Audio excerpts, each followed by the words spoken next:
ګرانو هیوادوالو، د کرونا ویروس د خپریدو مخنیوي لپاره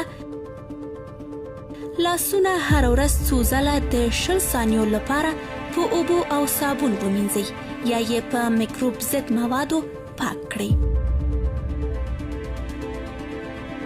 له ریزش او زکام وهلو خلکو سره ناسته پاسته مه کوئ.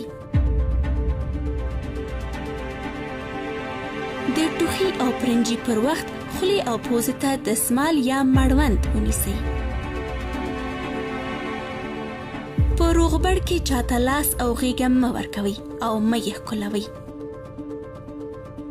ګڼې ګوڼې ځایونو ته مه ځئ.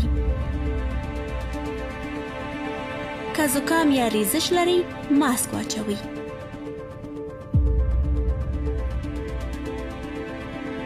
د بدن مقاومت لوړولو لپاره سی ویټامین لرونکي میوې، مالټه، نارنج، کیوي او ترکاري وخورئ. که د زړه، سالنډي، لوړ فشار، سرطان او نور ناروغۍ لري، له ویروسه د زیانمنېدو خطر مو زیات دی. داسې حالت کې په کور کښېنئ او بهر مه ګرځئ.